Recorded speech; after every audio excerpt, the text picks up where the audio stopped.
Welcome back, everybody who has not seen any new videos from us for a couple of years. We're excited to launch this new podcast. We're not sure what we're going to call it, but the working idea here is to go with dropping knowledge. Nikhil and I, both of us, are going to try to do this and let us know how often you'd like us to appear. We're going to do it at least once a week. Yeah. Usually we're going to try to do it together, but sometimes Nikhil will go live, sometimes I will go live, so we'll see how we could do this. The structure of today will be, we'll just give you a quick update, maybe talk about why we haven't posted much. Uh, we'll, uh, we will start posting on a regular basis again, so that's good news.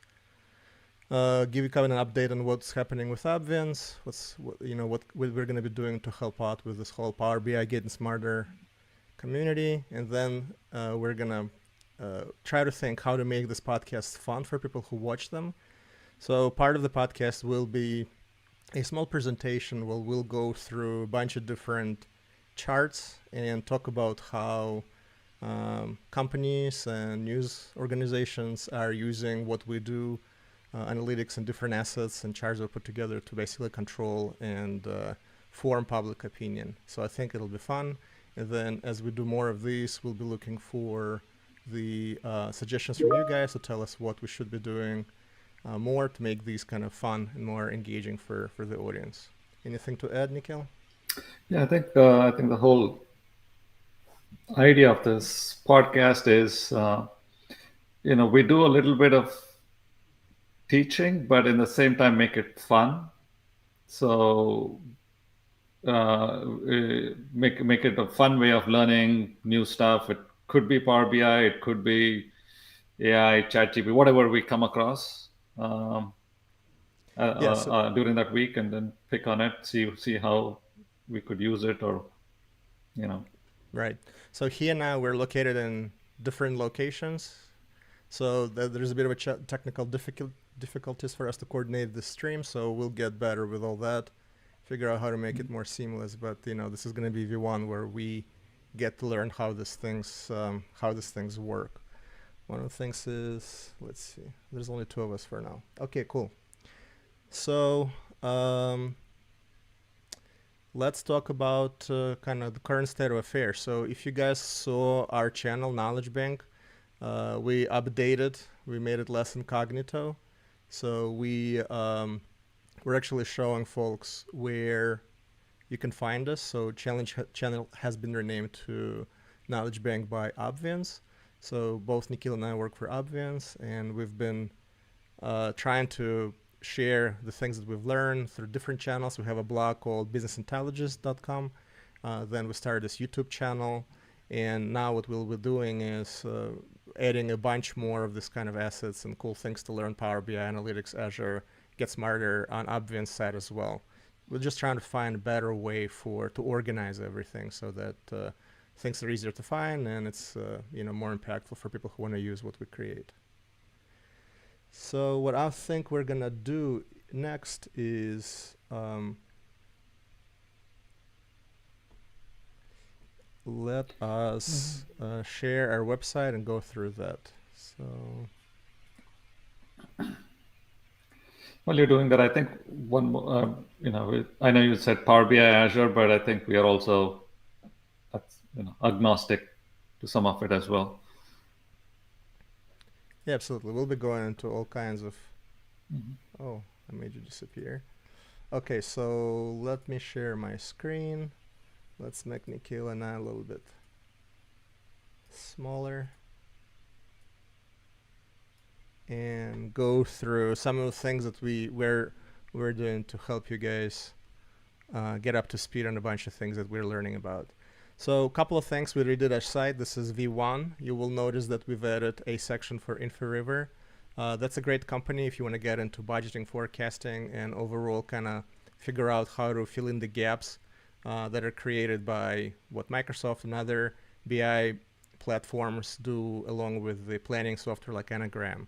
There's still a bunch of things that current architecture landscape does not address. So InfoRiver is a perfect solution to implement self-service write-back, pretty complicated planning scenario. So we're going to be posting and enabling a bunch of inferior content because we believe it's a great technology and want to make it available.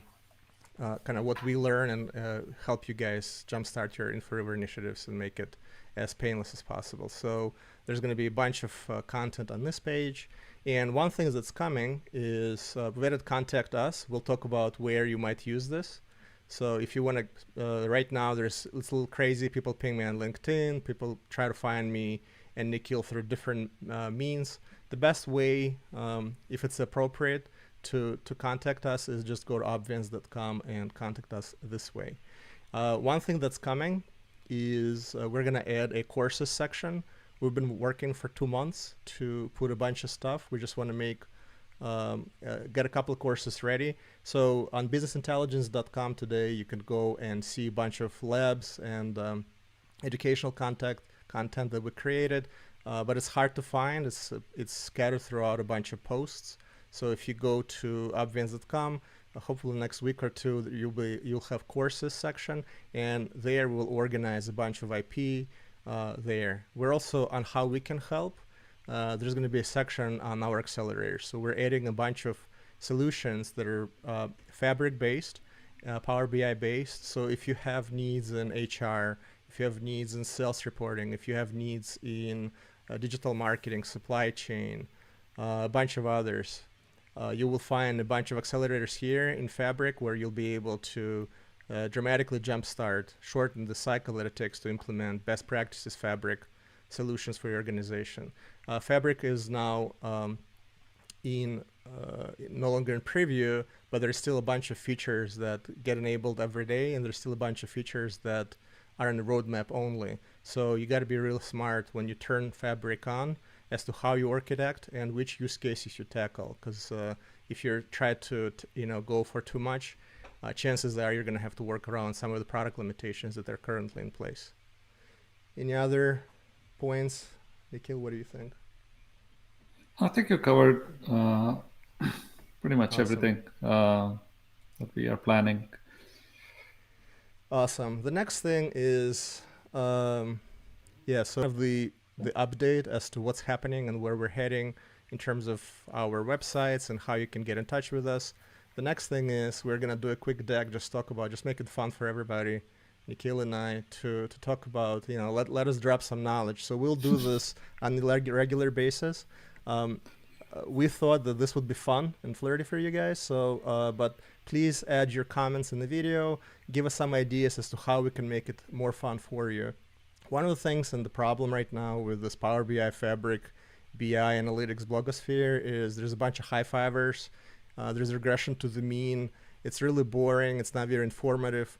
We believe in pushing the envelope a little bit. The channel will be PG-13. There's not going to be anything crazy, but at least we want to be smart and open and talk about some of the topics. And I think the influencing with data and charts and how that's happening in the world around us is something that many of us will find pretty interesting.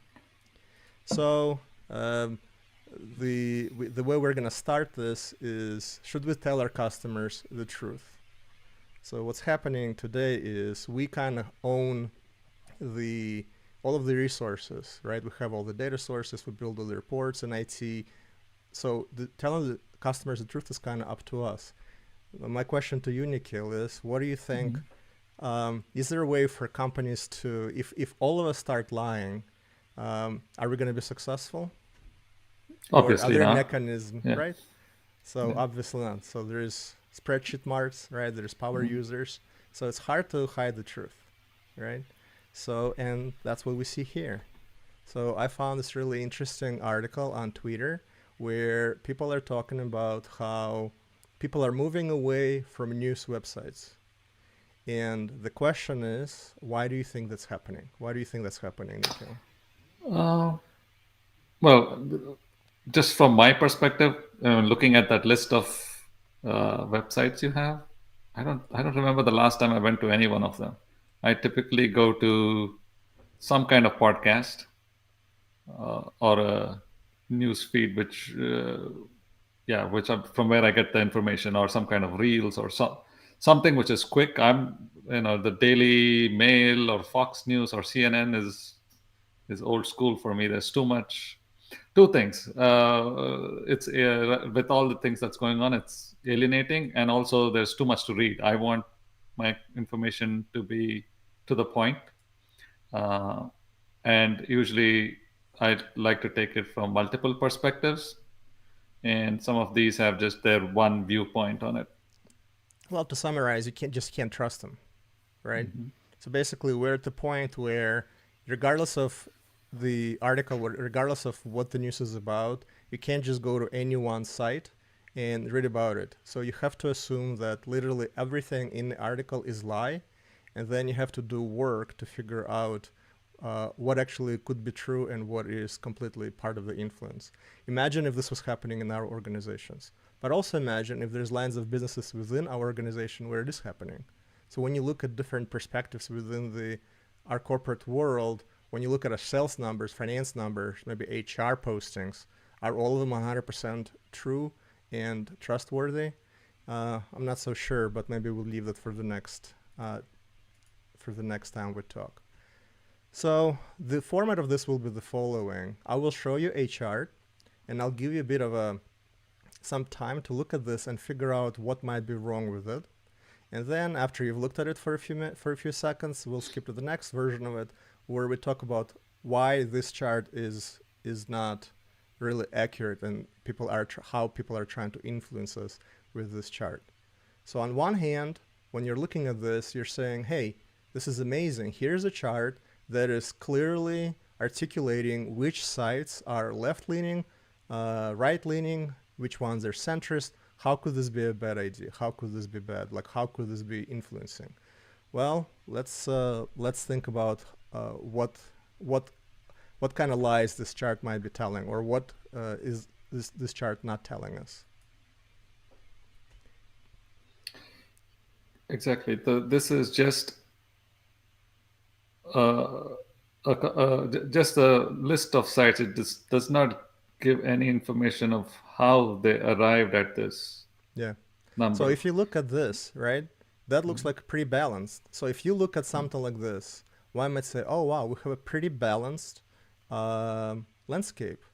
We have people on the left, we have people on the right, and looking at this chart, it looks to be pretty balanced. You have enough sites on the left, you have enough sites on the right, you have pretty well represented middle swim lane. So when you look at this, you might think, okay, so what's the problem? It's pretty well balanced.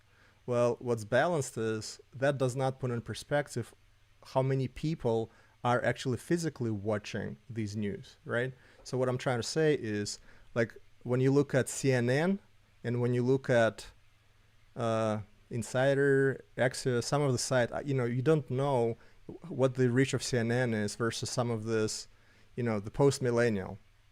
Is this a big site, a small site, Fox News? They're right next to each other. My guess is that Fox News has much bigger reach as post-millennial, and I would like to understand for each swim lane, what is the impact in terms of viewership, right? Mm-hmm. So then this would make this chart somewhat balanced, right? If you could say, well, there's 100 million on the left, 100 million on the right, who are actually watching this news, like daily or at whichever frequencies, that would make sense. So I think this chart is basically lying to us, trying to make us feel like, hey, there's no problem for anybody on the left. There is enough representation on the right and vice versa. But I think what's really missing is the impact, right? So what if there's, 80% of views are happening here and only 20% of views are happening here, or vice versa? Then you would see that this balance is completely mythical. Let's go to the next chart. Yeah, before you go, a quick Yep. thought. So just looking at that, I was thinking, when we look at most company websites, they list their clients, they list 50, 100 different clients, Mm-hmm. right? Typically, that's just a number again.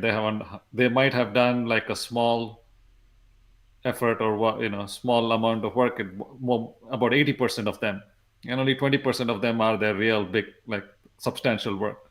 Exactly. It falls under the same thing. It's just you just show one picture, you're not giving any details about exactly.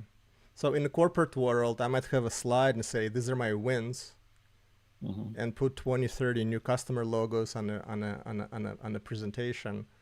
In reality, 90% of my revenue might only be coming from one customer, right?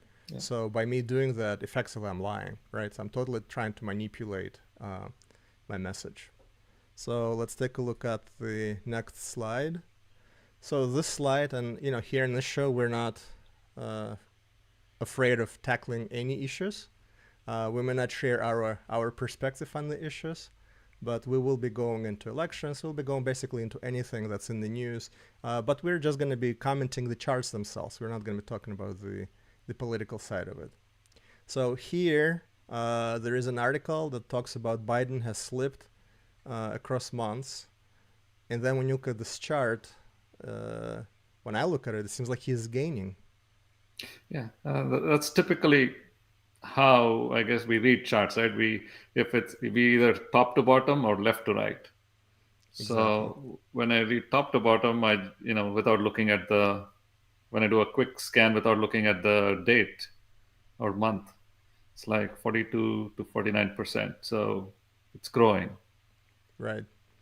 Yeah, so the way to fix this chart or to make it closer to reality is to flip it around, right? So if there is a natural time progression, then instead of going top to bottom up, it should go left to right. And it should give us, that'll give us an accurate representation for how the support is shifting over time. Another thing to watch for is, and the reason I say, the reason we're doing this is because there is very little sometimes that's necessary to put a twist on the information. So this is something I was listening to. I was listening to two podcasts yesterday, or sorry, watched two news shows yesterday. They both were talking about border crisis. One border crisis was without quotes. The other one, border crisis, was in quotes. And just the subtle little thing, putting crisis in double quotes, completely changed the tone and the approach of the story. So the point here is you got to pay attention, right? If you're not paying attention, you're going to miss important context. And if you don't understand the context, you don't really understand what story is being told to you. Okay, so this is the next one. So this is more about the upcoming election. And here we're looking at the progression, or we're trying to look at how different segments assess Biden versus Trump on different issues. What issues do you have, Nikhil, with this chart? Uh, yeah, there's few things. First of all, the labeling is too much information. Kind of To busy. me, it's not easy to read. Mm-hmm. And just looking at it, the first few are all the dots on the red, and then the last two are red to the left. Previous ones are red dots to the right. In my mind, as soon as this is a quick glance. If I spend some time, of course, you'll get more information. But just when you're reading a newspaper, you just look at this. You think that okay, everything to the left is assigned to one person, and everything to the right is assigned to one person, but it's not. It's not. Basically, it's not easy to read. Is what I'm getting at. Yeah. And I'm curious if you're colorblind, whether these colors will stand the test. Mm-hmm. My problem with this is when you look at this chart, that makes you feel that hey, Biden starts from behind, but he really improves his position, right? So he ends strong with 17, right? So the problem is how like when you look at these issues, what we don't understand is how are these issues that are equal for people assessing somebody's likelihood to vote for a candidate, right? So with economy. So dealing with economy, Biden is 22 points behind Trump. Is that an important issue? Or protecting democracy is more important issue, right? So when people are worried about what's coming in the next presidency, improving America's standing in the world, is improving America's standing in the world considered by the population as important as securing border, dealing with abortions, treating immigrants, right? So with this, what the misleading or where they lost an opportunity to add value was to rank these issues as to how the voters might perceive them with respect to importance to make their decision. So I think that was an important piece that was missed with this story. And also the scale at the bottom. I'm trying to understand what it means. It says 20, 30, 40, 50, 60, and on top you see minus 35, So I which think it does just not says line up. Biden is 35 points behind of Trump. right? So it's not where Okay. it's not. Yeah, so that's another thing. So this Where is is the zero line? Yeah. exactly. So this thing is a little bit confusing. So they say 40 is kind of the average. So another election piece, Biden's approval slips to its lowest mark yet on NBC polling. What is missing here?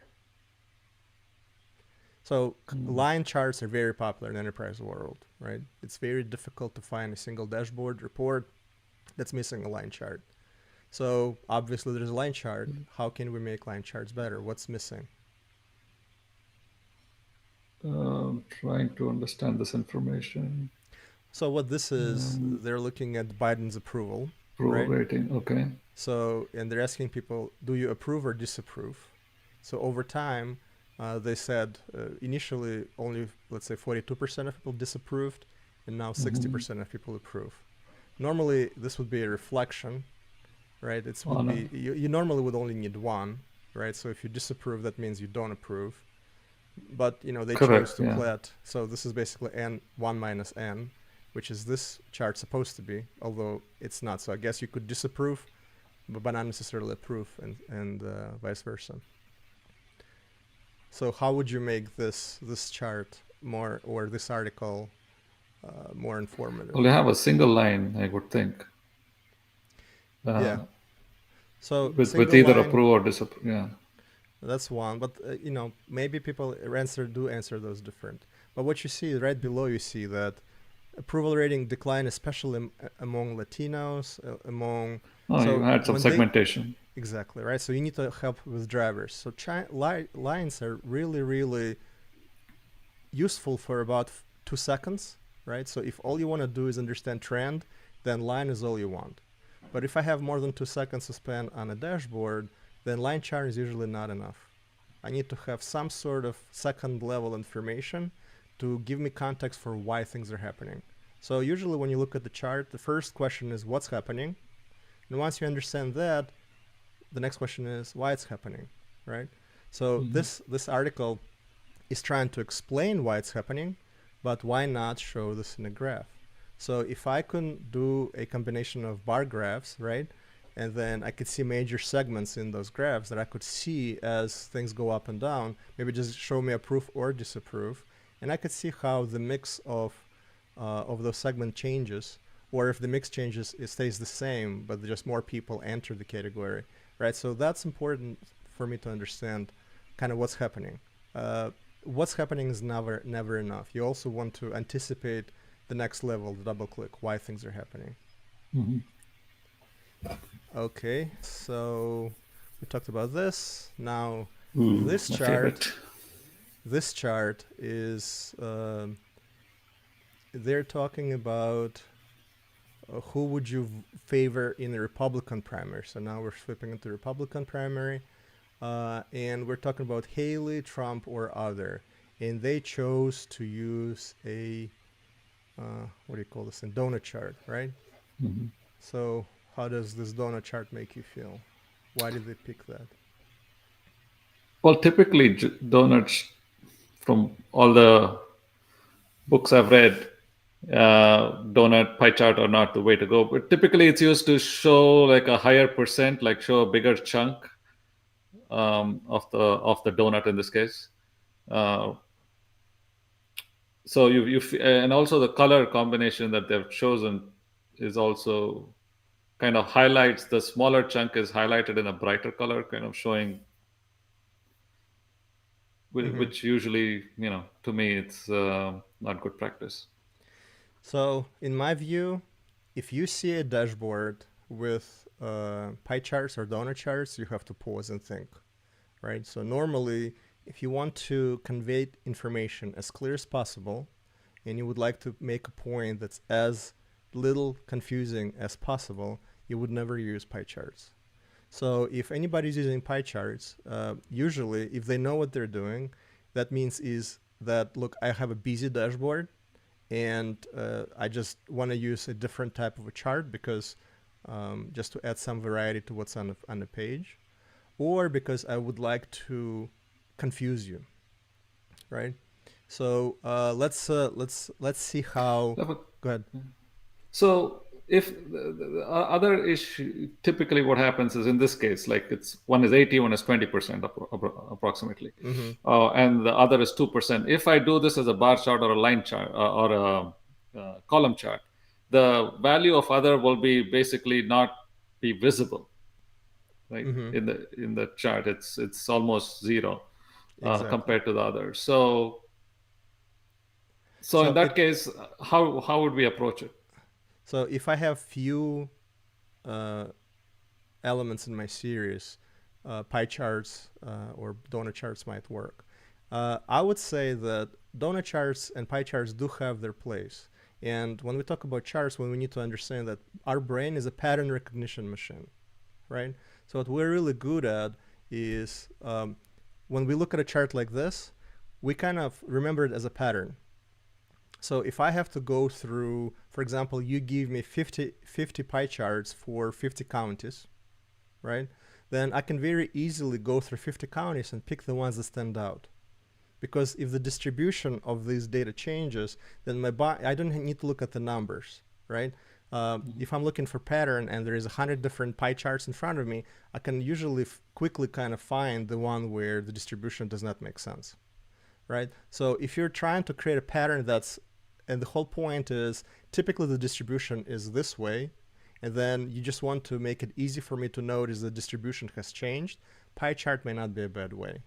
But if you're trying to make a really, really clear point as to who's winning, you would do something like this, right?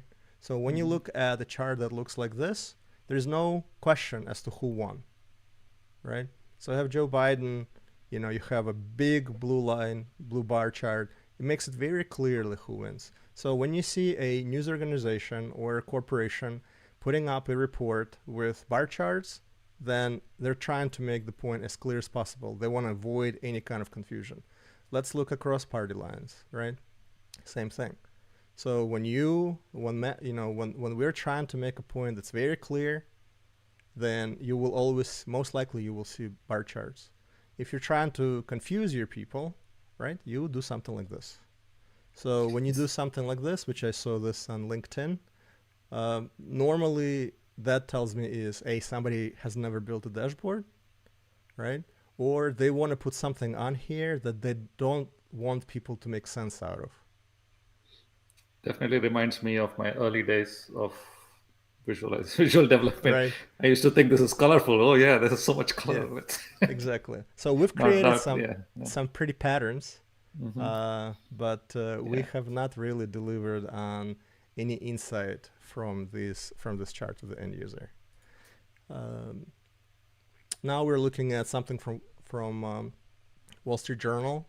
So they did an article about something about Elon Musk and his investors, and they thought that this image would clear things up. I actually spent quite a bit of time on this image, and it really just confused me. The only thing I'm getting out of it is that Tesla seems to be the biggest investment um, Hmm.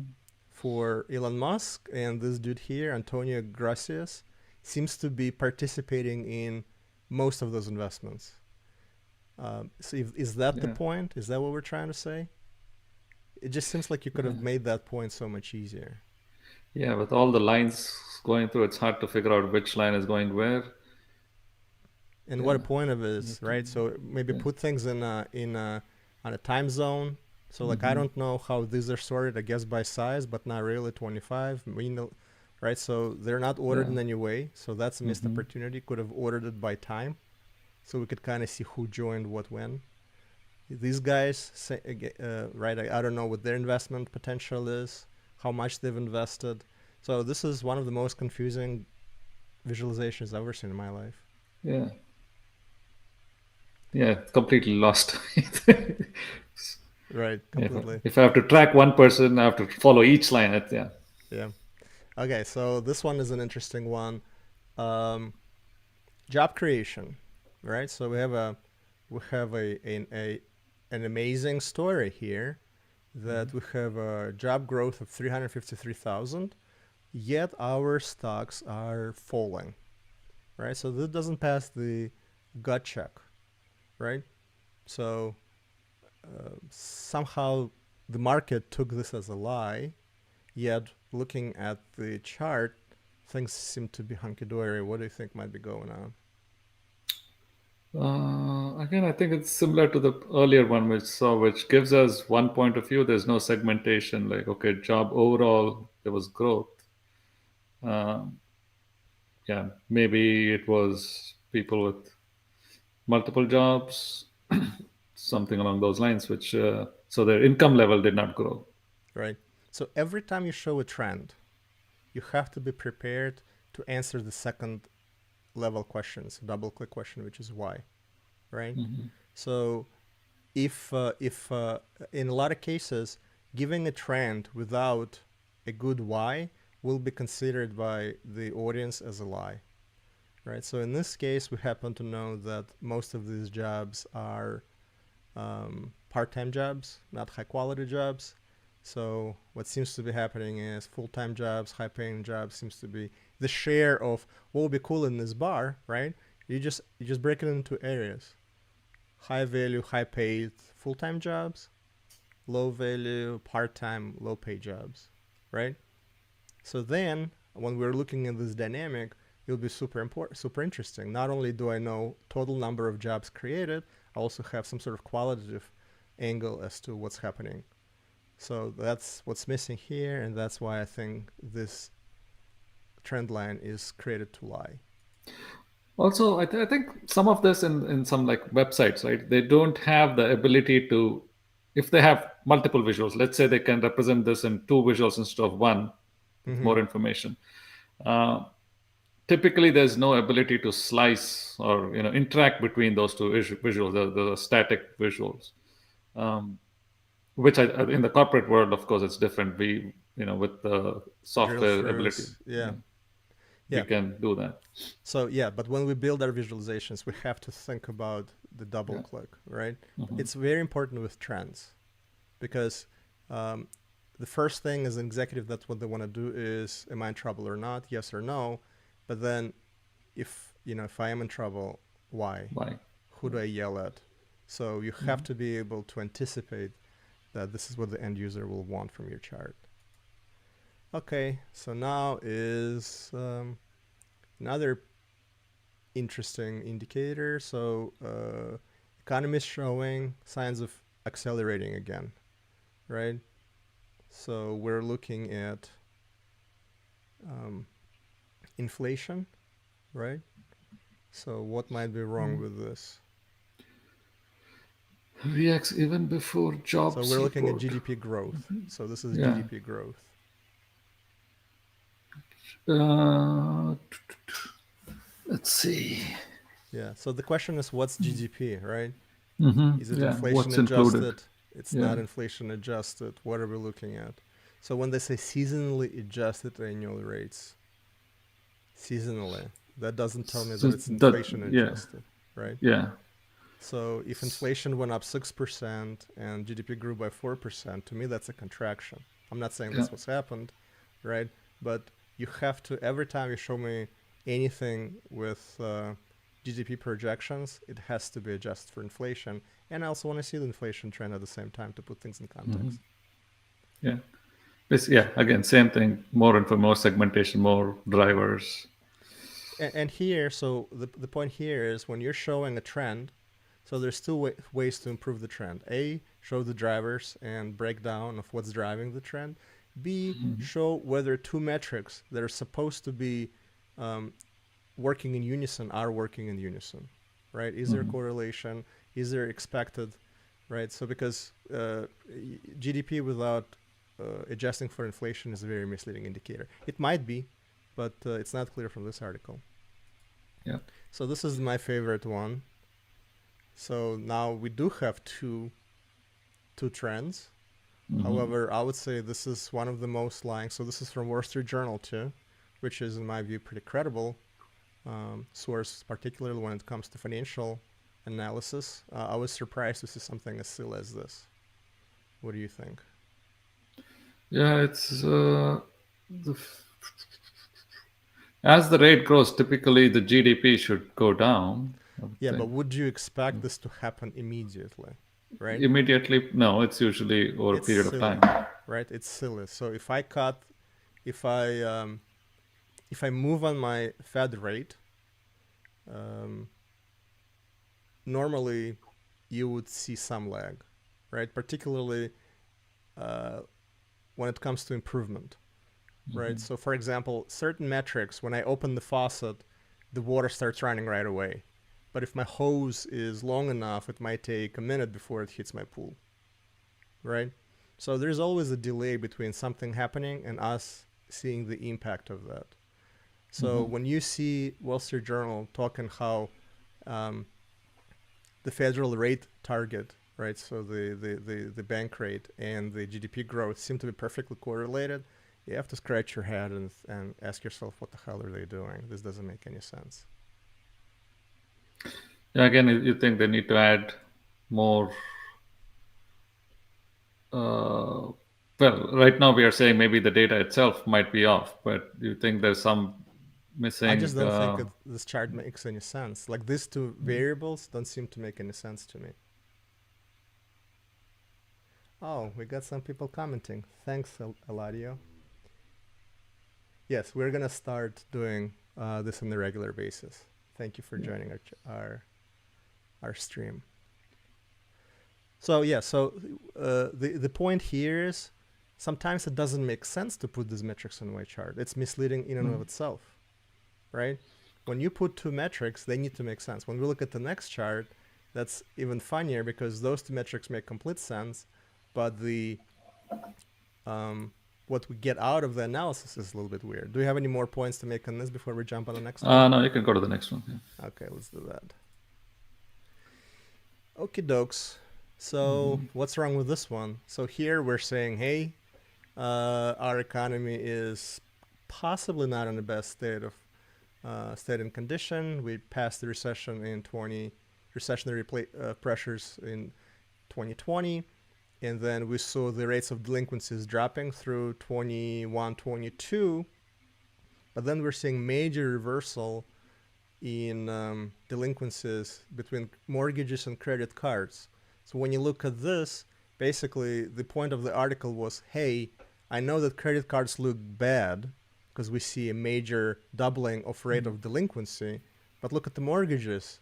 There's no delinquencies there. Things must not be that bad. What do you think? I mean, just knowing typically if your credit card debt is high, it means you don't have enough income to, or you don't own a property. That's why number of people owning properties less, so mortgages are less. Hence, mortgage Yes. delinquency has gone down. That Yeah, just so knowing, without the knowing any of the influence, data. Yeah, right, so the influence here is they try to make us think that credit card delinquencies and mortgage delinquencies, we're comparing apples to apples, apples. Yeah, right? So how would you lie? If you want to lie with your data, you would put two metrics, and when people look at these two metrics on the chart, the way you're lying, or the major assumption that people are going to make when they look at this chart, is that we're comparing apples to apples. Well, let's see if we are indeed comparing apples to apples. So here we're going to look at our mortgage home sales, right? So what happened in 2023? We're looking at almost 50% drop in home sales from 2021 into 2023. You might say, well, that shouldn't have anything to do with the rates, right? But I would argue that the whole mortgage situation has changed between 2021 and 2023. So when we're looking at delinquency rate in 2021 for mortgages, and we're looking at delinquency rate for 2023 for mortgages, we're looking at a completely different situation, right? So people who used to be buying houses in 2021, it could be different demographics of people. It could be different areas where this stuff is happening, right? So maybe they would say, again, I'm just guessing, that people are still buying, but maybe they're buying less in the urban areas, and people are buying more and still buying in the rural areas. And we traditionally saw delinquency rate in rural areas low, right? Mm-hmm. So if we now removed the segment of where people were buying with traditionally higher delinquency rates, we might see something like this, right? So the whole segment of people, but the people are still buying things on credit cards, Mm-hmm. right? So maybe we see people who used to be buying houses can't buy those houses anymore, right? Maybe lower side of the income, but now they're buying more. They're still buying with credit cards. So Right. it's the same people and their rates are going up, but we removed people who were at risk of delinquency from the pool to buy houses in 23, 24, and then that's why we're not seeing it, right? Uh, So go ahead. Sorry. So in this one, we are comparing percentages, right? Mm-hmm. Does it make? I think we should also add, what is the numerator, denominator? How did you get to that percent, right? Because the pool is different, Exactly. That's a which that's a good makes the point too. percent. Yeah. That's a good point too. That's a good point too. So potentially, the other thing is, I would be interested to know which types of mortgages are likely to have delinquency based on their seniority, right? So is it 1 year mortgages people more likely to be delinquent on, 2 years, 5 years, right? So if I have 30-year loan, I would want to look at those delinquency rate by how long, by the mortgage maturity, right? Because then it would allow me to factor in what's happening in this trend. Bottom line is, Wall Street Journal did really poor analysis, right? So their level of analysis for maybe third graders, maybe fifth graders, right? So for the publication that's focused on professional with finance background, I'm just not, they're just not doing an impressive job of explaining what's happening. And why are they doing it? Well, because they want us to think that, hey, I know this is really alarming, but mortgages are down, so don't freak out quite yet. Keep investing. This is an interesting thing. This is more of a just a comment I noticed. So we talked about how we ranked a bunch of publications based on their leaning or right leaning or left leaning. I was surprised to see something like this from Newsweek. That actually you could think that maybe news organizations, are starting to recognize that they're not doing a good job being fair and honest to folks. So they are then adding these types of features where they allow you to rate and rank how fair the story is, supposedly and hopefully so that they could be more in the fair category. So I'm hoping that we will, hopefully this information will be then used by those publications to improve on the quality of their insight. And I just have one more chart. This one, and this one is actually not the one that I want to criticize, but this is the one that I want to pose a question, because I like this chart, because here we're comparing indexes, right? So when you look at charts, oftentimes you will see dollars or percentages, and that will be units. That's probably 95% of all of the content that you will see in enterprise or news articles. And every now and then you will have index. So I'm just going to pose a question. Please answer in comments. I think that index analysis, where we're not looking at a number of people, thousands or millions or positions, we're just saying, hey, let's create an index, how things were on day one, and then we're going to just track everything in terms of the index, right? So how much it went up, how much it went down. So what this allows me to do, so this is comparing dot-com busts and Bidenomics, right? Which I don't even know what Bidenomics is in this case. Jobless claims index, right? So, okay, so this is looking at time zones.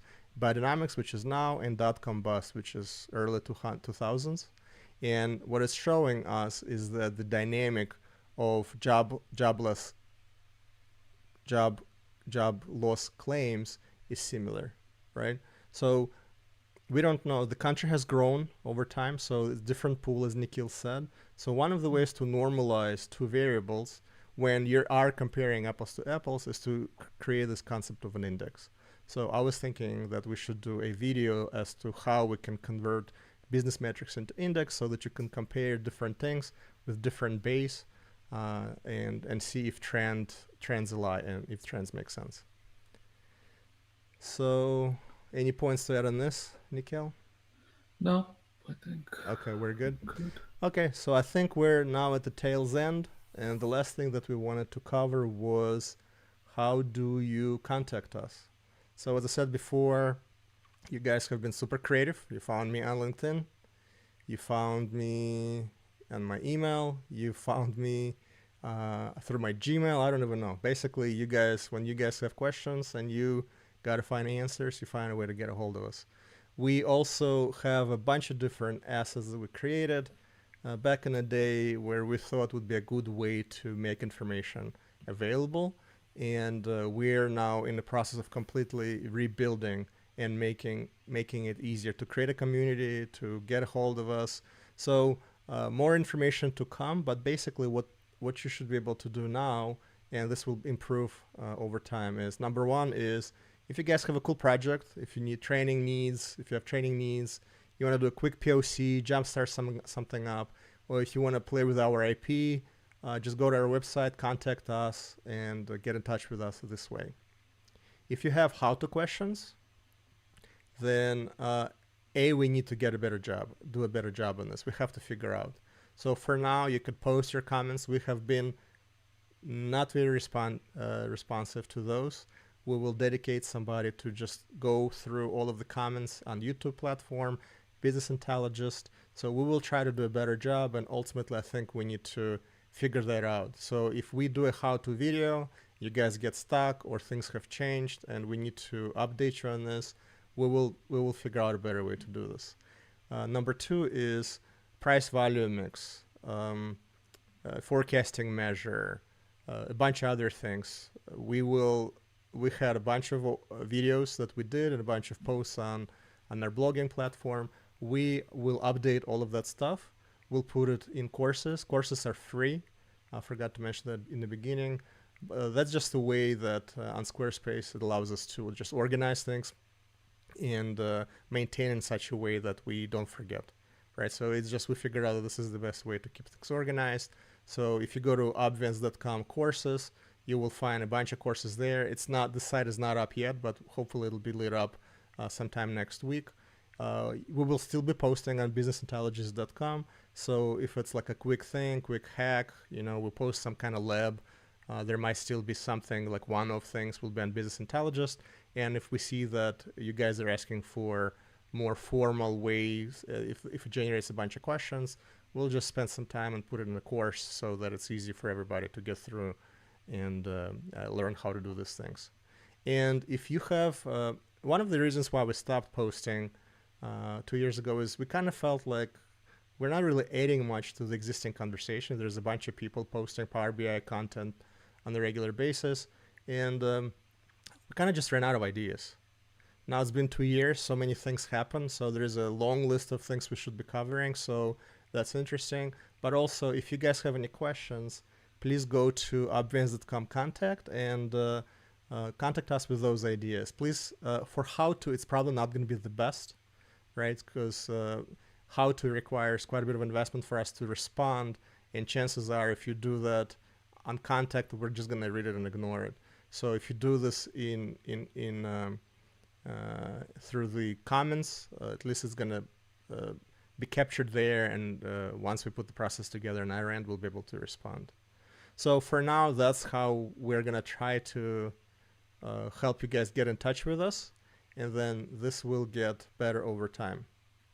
So with this, I would like to, there's no questions in chat, so Nikhil, any closing points and arguments before we wrap up? Oh, yeah, I know. Since we talked about charts and how to represent data, I was reading a book by Tim Hartford. I don't know if you've read, you know this author, Andre. His book is called Data Detective. It's a cool book to read. It's a nonfiction, but it's an easy read. Doesn't talk details about how to make charts, but it does talk about how to analyze data. So It's a good read if anybody's interested. What's the name of it again? Data Detective by Tim Data. Hart. Yeah, Data Detective. yeah, Yeah, sounds like something I yeah. should You read should. on my plane on the plane when I travel. Yeah, for sure. Awesome. So for me, that's about it. So yes, we would love to hear from you guys. So leave your comments in this video. Contact us on our website. We're completely restarting this whole thing, so you're gonna see a couple of videos a week coming from us. We're gonna do some really controversial stuff about Microsoft Fabric. I know you see a bunch of people again just high fiving each other and talking about how amazing it is, and it is amazing. But there's some fair questions to ask as to how ready is this for prime time and what is really the best way to architect things with Fabric given the current state of affairs. So we will be boldly going in those topics and sharing our opinion on those. So with that, I'd like to wrap up. It was a pleasure. Thank you for attending this stream, and we hope to see you come back very soon. Thank you.